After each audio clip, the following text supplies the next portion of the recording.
अस्सलाम वालेकुम, welcome to physical science. आज हम पढ़ेंगे फर्स्ट ईयर क्लास की second chapter scalars and vectors. और उसके बाद जो है हम इसके एक टॉपिक जो है आपको पढ़ाएंगे और उसके बाद इंशाल्लाह आपके साथ एनटीएस के जो पास्ट पेपर हैं वो भी शेयर करेंगे और वो भी यानी कि सॉल्व करेंगे यहाँ पर बोर्ड पे।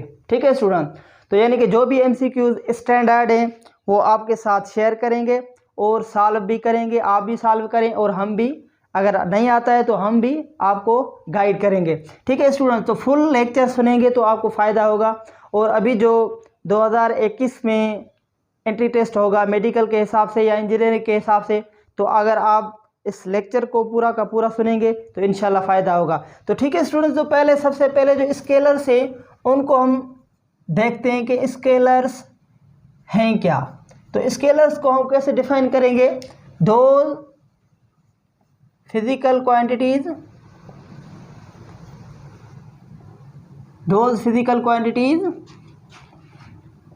which can be described, यहाँ पर मैं लिख रहा हूँ, चलो यहाँ पर लिखते हैं described by magnitude and with appropriate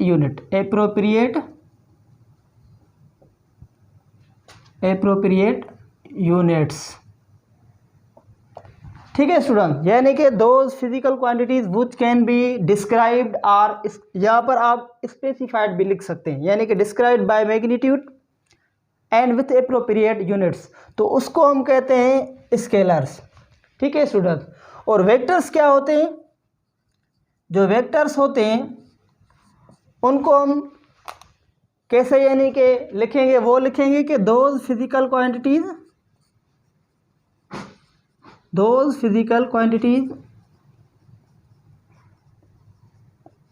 which can be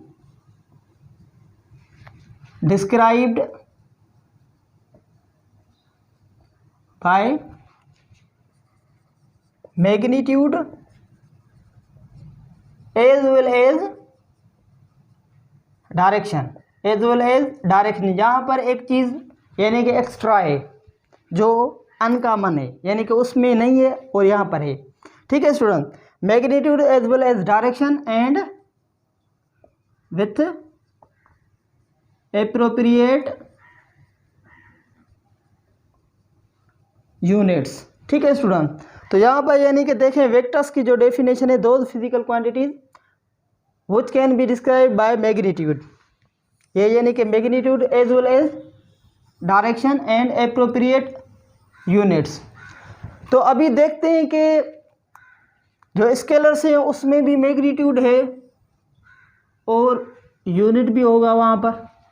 ठीक है, तो यहाँ पर मैग्नीट्यूड है, यहाँ पर भी मैग्नीट्यूड है, यहाँ पर यूनिट है और यहाँ पर भी यूनिट है। लेकिन एक चीज़ जो है वो इस वेक्टर्स को यानी कि डिस्क्राइब करती है ज़्यादा, वो कौन सी है? वो ये है वेक्टर और डायरेक्शन जो होती है वो इस वेक्टर के लिए होती है, यानी कि डायरेक्शन, यहाँ पर डायरेक्शन नहीं होगा, स्केलर्स में डायरेक्शन नहीं होगा, डायरेक्शन से ओनली किस में होगा?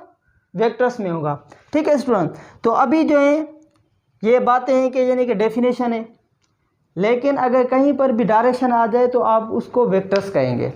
अगर डायरेक्शन नहीं है, ओनली मैग्नीट्यूड है और उसके साथ एप्रोप्रिएट यूनिट है, तो उसको आप कहेंगे कि वो हमारा स्केलर्स हो जाएगा। ठीक है स्टूडेंट, तो अभी जो है हम एग्जांपल लिखते हैं इनके कि एग्जांपल्स कौन से हैं। तो इसके सबसे पहले एग्जांपल्स स्केलर्स के लिखते हैं यहाँ पर। तो इसके जो एग्जांपल्स हैं वो जैसे कि एरिया है, वॉल्यूम, टेम्परेचर और ये प्रेशर, एनर्जी अब एनर्जी जो होती है वो कोई भी एनर्जी हो सकती है, पोटेंशियल एनर्जी हो सकती है, काइनेटिक एनर्जी हो सकती है, रेडिएंट एनर्जी हो सकती है, कोई भी एनर्जी हो सकती है। ठीक है स्टूडेंट, यानी कि एनर्जी जहाँ पर भी आ जाए, पोटेंशियल आ जाए, तो उसको अब यानी कि स्केलर्स मानेंगे। ठीक है, तो डेंसिटी, डिस्टेंस जो होता है हमारा डिस्टेंस, वो भी स्केलर क्वांटिटी में आता है। स्पीड, टाइम, यानी कि इनको डायरेक्शन नहीं होता है, हमने बस यही कहा है कि 2 मीटर यानी कि ये डिस्टेंस है। टाइम 5 सेकंड, 5 मिनट, ये स्पीड, स्पीड कितनी होती है 30 स्पीड है, 30 मीटर पर सेकंड है, लेकिन डायरेक्शन उसमें नहीं होता है। ठीक है स्टूडेंट, तो यानी कि ये हो गए।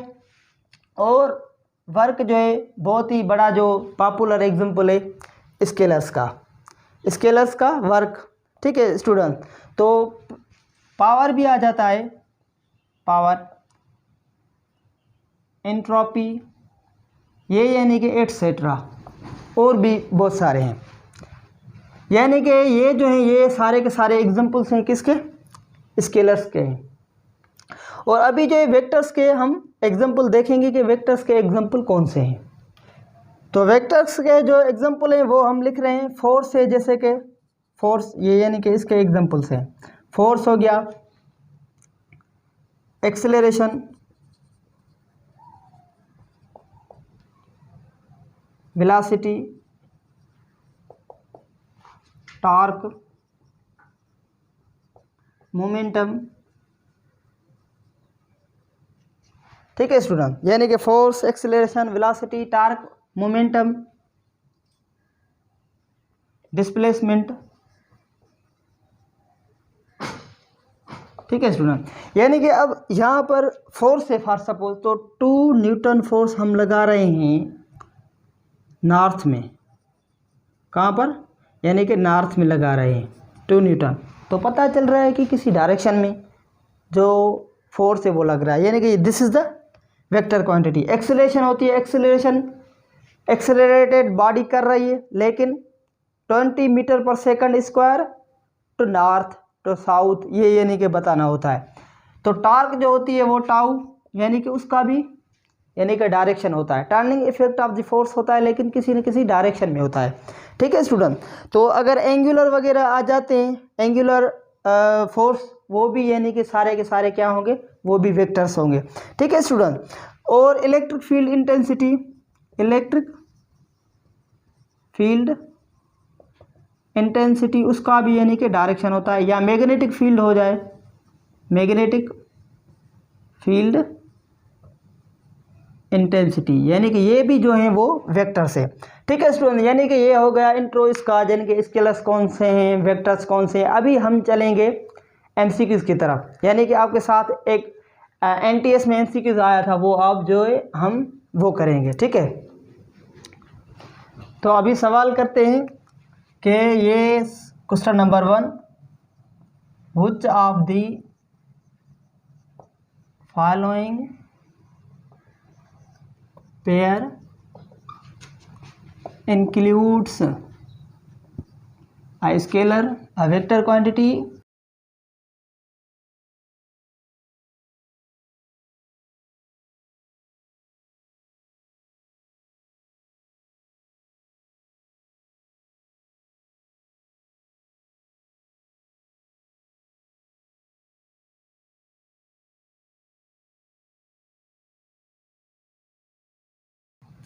ठीक है स्टूडेंट।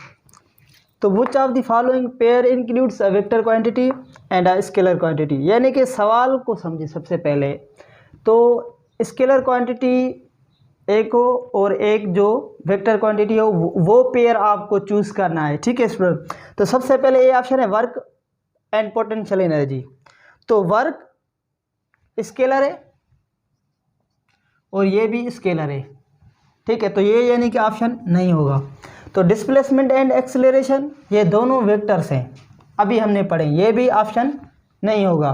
तो फोर्स एंड काइनेटिक एनर्जी, तो ये वेक्टर है, ये वेक्टर है, और ये जो काइनेटिक एनर्जी है, यानी कि एनर्जी मैंने आपको बताया कोई भी एनर्जी हो, रेडिएंट एनर्जी हो, पोटेंशियल एनर्जी हो, किसी भी केमिकल एनर्जी हो, वो क्या होगी, वो स्केलर होगी, यानी कि ये स्केलर है, ये स्केलर है। तो ये यानी कि यहाँ पर तो बात सही है कि फोर्स वेक्टर है और काइनेटिक एनर्जी स्केलर है, यानी कि ऊपर इंक्लूड्स है vector quantity and scalar quantity. तो ये ऑप्शन सी सही है। तो इसको देखें, इसको अगर देखें तो ये स्केलर है और ये भी स्केलर है, यानी कि सी ऑप्शन इज़ करेक्ट। तो यानी कि ये 2014 में आया था। ठीक है स्टूडेंट, तो अभी दूसरा मैं लिख रहा हूँ, आप ये नोट करें अपनी कॉपी पे जल्दी से।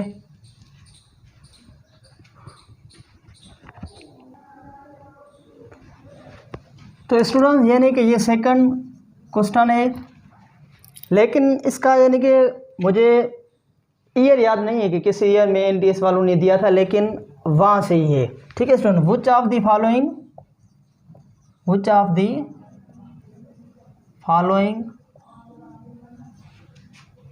लिस्ट ऑफ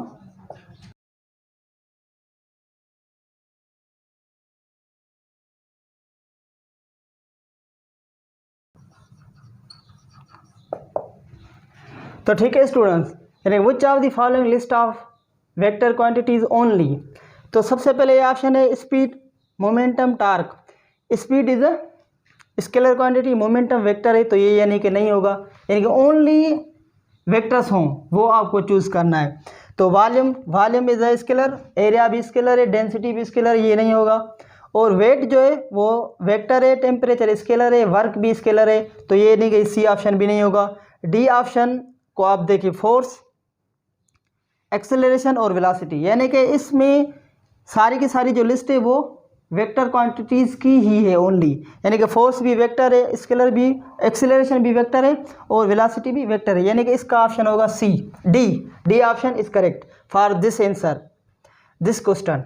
तो अभी जो है वो अगर मैं इस क्वेश्चन को चेंज करूं कि which of the following list of scalar quantities, यहाँ पर मैं स्केलर क्वांटिटीज़ लिखूं, ये यानी कि हमारा क्वेश्चन नंबर 3 हो जाएगा, 3 क्वेश्चन नंबर। तो उसमें क्या आंसर आएगा तो उसमें आप देखेंगे स्पीड, मोमेंटम, टार्क नहीं है, तो ये लग रहा है हमें बी ऑप्शन इज़ करेक्ट।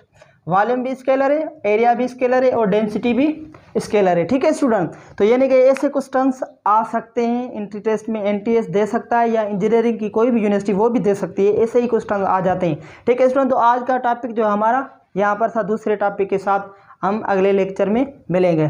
खुदा हाफिज़।